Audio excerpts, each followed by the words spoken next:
Hoi hoi, it's Louis C again, and for this reading vlog, we are going to read Yellowface by R.F. Kuang. Hoorah! So I read Babel by R.F. Kuang and I enjoyed it. I really loved it. I think it is a great craft. Now I'm going to be reading Yellowface, which is more of a contemporary general fiction and some would say literary fiction. So I've been hearing stuff about it. I'm curious about what are my thoughts going to be. And I borrowed this book from my friend Ashera Generoso, who, by the way, has a book of her own. So feel free, please support her and her writing endeavors. If you can buy a copy of her book, Unlovable, Broken but Bold. Kind of like a segue to promote a book. But yeah, I'm definitely excited to read this one. This deals with an author. So I think what I said earlier about my friend is like a perfect timing to share that, to promote it. So yeah. But anyway, I'm looking forward to read this one, and I'll see what are my thoughts and feelings about the story and the narrative. I want to know what emotions I'll feel. So yeah, I'm not going to keep you long. Let us begin reading this one. I'll catch folks later. Whoa!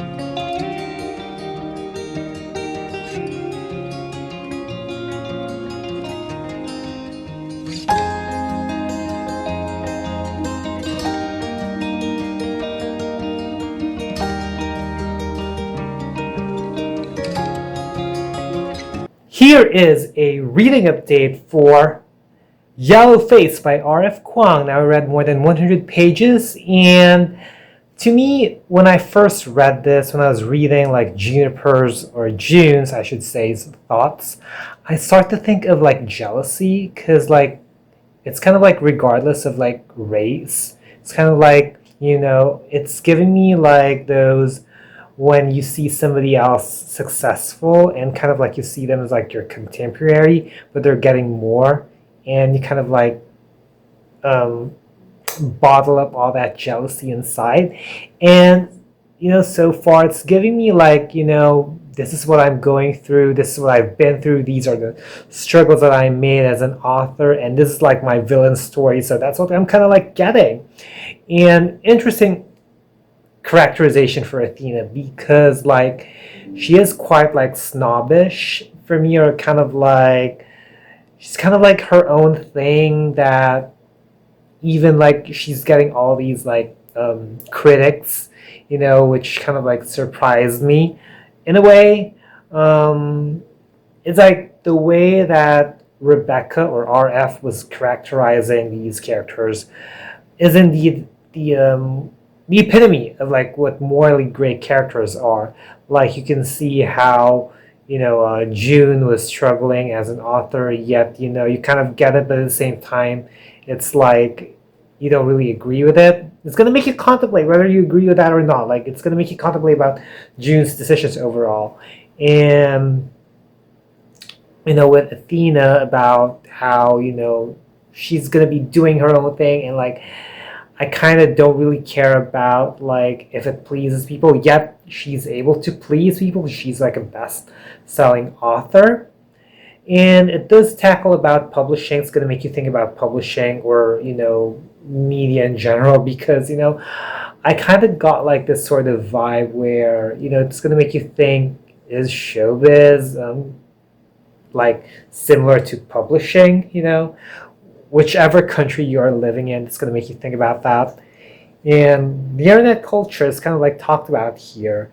It kind of brought me back to those days where, as a content creator, that's, the internet space is like out there, the bookish internet space, and you're going to see and read a lot of feedbacks, comments, so kind of like depicted that, and it's going to make you contemplate on that, or it's probably going to hit you, or probably something that you might be able to connect or relate. It's basically, so far, it's thought-provoking, and I'd say it's good writing, because when you are making me contemplate about certain things as a reader, that means that you're making my brain run, and you're like kind of showing me the narrative, which in this case is like the publishing industry overall. And oh, there's another like line here like caught my attention, like when June was talking to the philosophy professor, I think, or some mutual of hers, wherein like we don't owe anything to the dead. So that is something that you folks can probably like contemplate about, you know. So far, I've been having a good time about it. You know, it's indeed general fiction, which is amazing. I love reading general fiction, contemporary fiction specifically. That are like categorized as general fiction. You know, that's how I kind of like started. You know, Danielle Steele, Nicholas Sparks. So, yeah, just sharing you with my love with general fiction. So it's really cool. So I'm seated, and I'm looking forward to what's gonna happen next. Um, I was kind of like a bit nervous with like the notebook situation, but yeah, I definitely am curious about how this is going to go about. And by the way, people were aware that like she is white, at least based on like the chapters that I've read so far. I think she's not like really hiding like her identity as a white person. So yeah.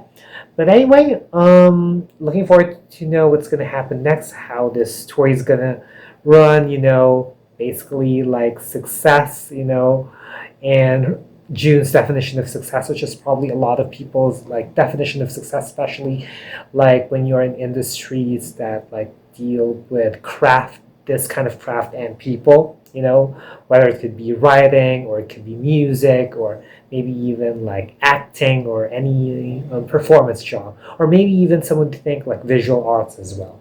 So yeah, I'm definitely curious about like, I have this feeling that she is at her success, at her peak, at her prime, but I wonder if there's going to be a downfall though. I do have a thinking that it possibly can happen, but I want to know, and I'm kind of looking forward in terms of the story about how, if that will happen, how that's going to happen, or if it's going to be the other way around.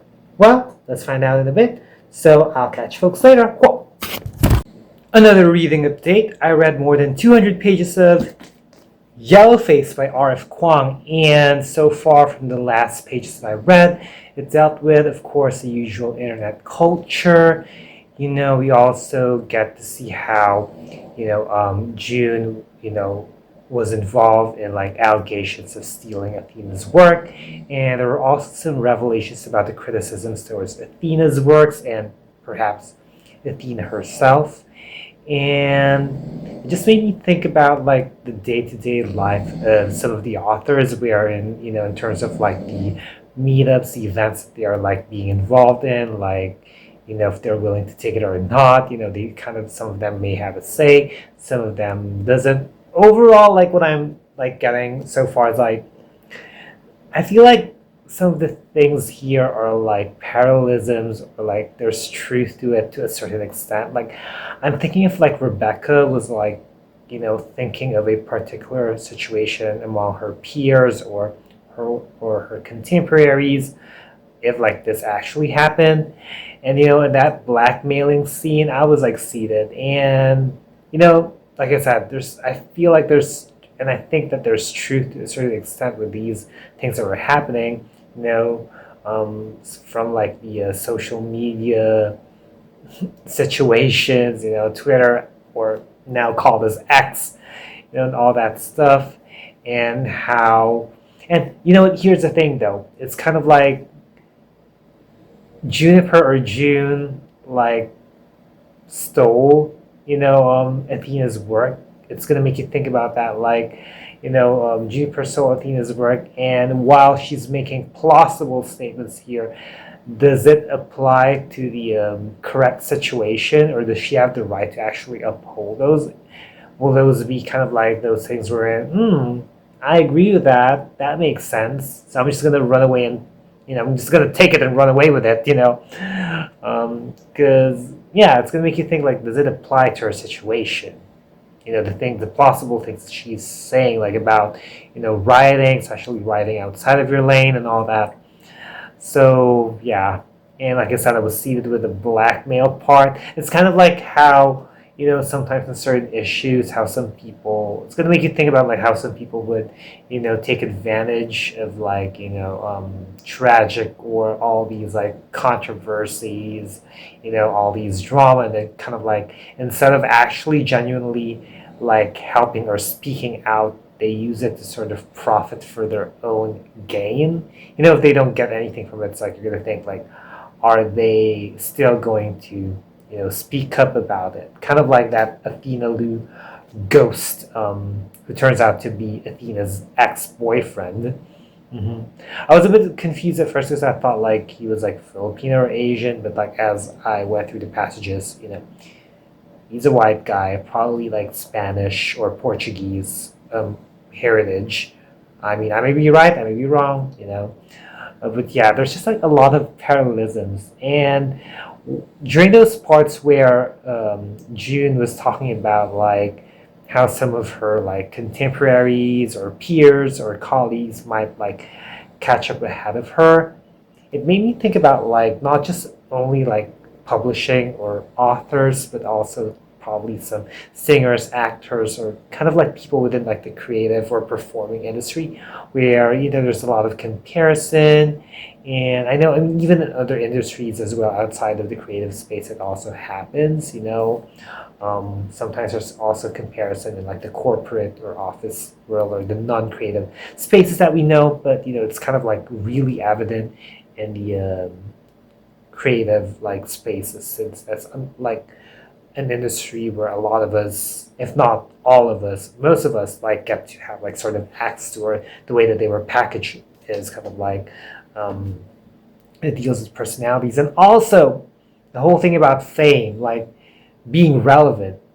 It's kind of like that's why I say that there's truth to a certain extent, because like it's kind of like June is getting the buzz, or she got the buzz first when the book was released, and then when there's like a tragedy, that's where she was making noises like, whew, like relief. I'm not anymore getting criticism. I'm not being talked about negatively, but now kind of like being like I'm like spiraling down to this hole of irrelevance. That's kind of like the way it's being put, and it's kind of like it makes you think about fame as well. Even as content creators, like sure, like you may be getting like peace, but it's like, what about like your career? It's kind of like, how do I say this? Like the price, like, is it really worth it?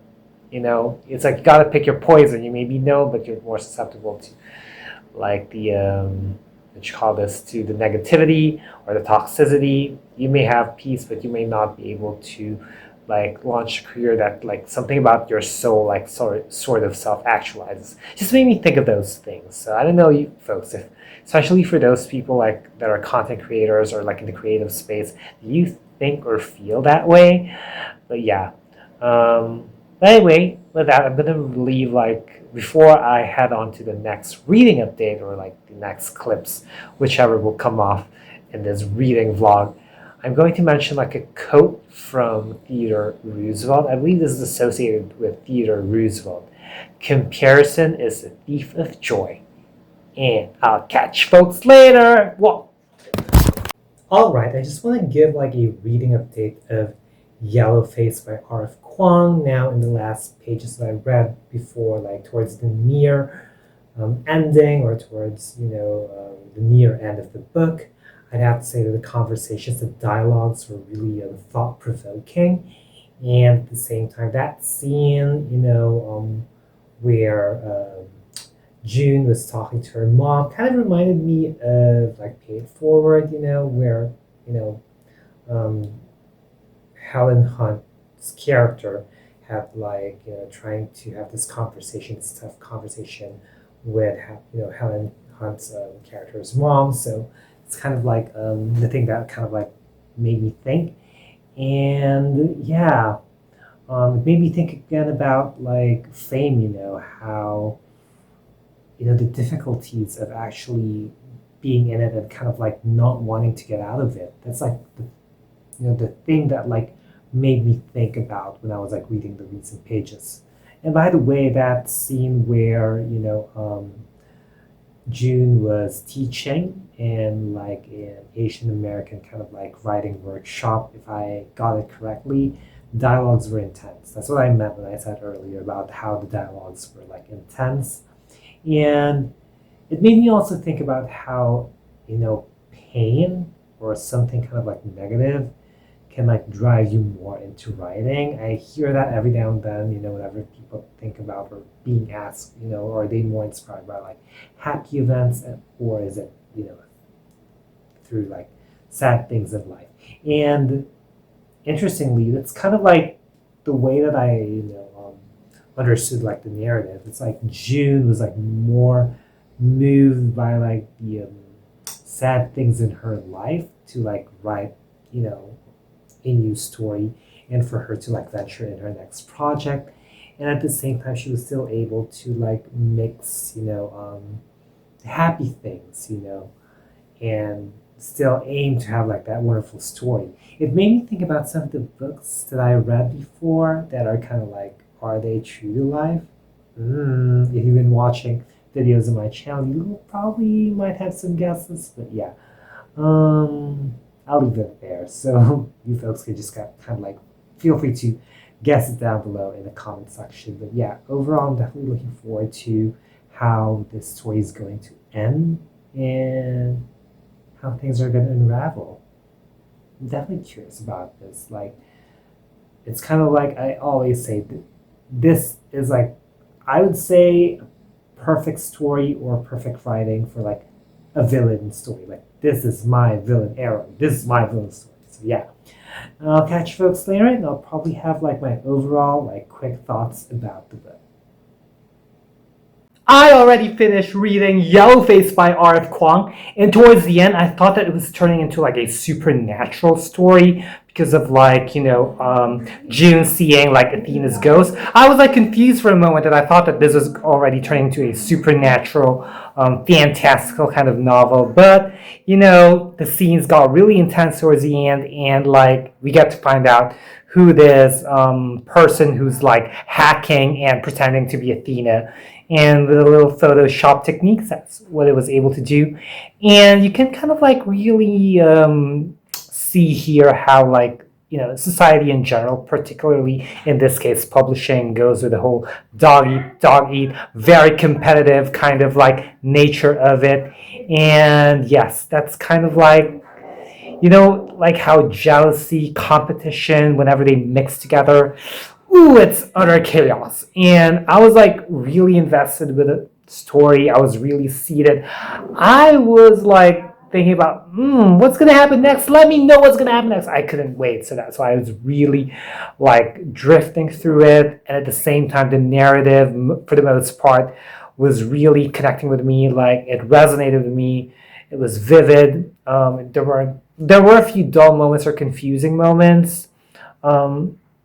And the story, but for the most part, like what June was saying, I was really curious because there were times that it was plausible. It just didn't become really plausible for her per se because of what she did. But like, regardless, it's like, as I mentioned like in the previous clips, maybe some of the things here is going to make you think, or maybe you would disagree, or maybe it's something that, you're going to take and run away from. Okay? All right, because I don't know if June is going to be personally for me a person that I would want to connect in real life, but I have to say that overall the characterizations were brilliant. They were thought-provoking. They are not going to make you go like, huh? Like, what did just happen? Like, no. They're going to make you think. They're going to make you like really want to be invested in the story. And that's like, for me, an effective media. It awakens your senses, y'all. So with that being said, I'm giving this book 4.5 out of 5 stars. Also, I just want to add, just so that, I want it to be clear, the confusing parts were like some of the flashbacks in the story. For example, the one with Athena, like what Athena like stole from June, and like June's like tragedy. Yeah, that part, the way that it was explained was a bit confusing. It wasn't clear at first. That's the thing. It's like this novel's like a mixture of like, intellectual property, handling tragedies or somebody else's tragedy, profiting over somebody's tragedy, jealousy, power dynamics, or basically who has the upper hand, who has the power. Like one may have more benefits over the other, kind of like thing. And I also like the fact that this story kind of like mentioned, like no matter who you are in terms of race, like there are certain things wherein you both like struggle. There's like this whole machinery like system that kind of like kind of plays, regardless how much struggle you folks have. It's like we all struggle in some way. Okay, some may have more, some may have less, but so it's just like made you contemplate those thoughts. Again, 4.5 out of 5 stars. Feel free to comment down below if you've read Yellowface by R.F. Kuang, and feel free to comment down your thoughts, but do not be spoilery, y'all. Or if this reading vlog motivated you to read Yellowface by R.F. Kuang. And feel free to comment down below if you are a fan of R.F. Kuang's books. I'm definitely curious if there are like any of you watching this who's like really invested and really supports R.F. Kuang's books and enjoys reading them.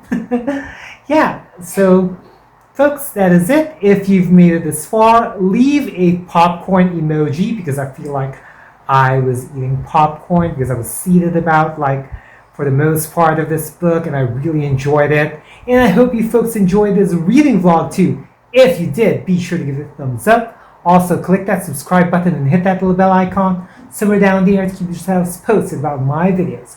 I'll also put down links and handles of my social media accounts, so feel free to check me out and follow me there and support me there as well. As always, thank you super much for watching.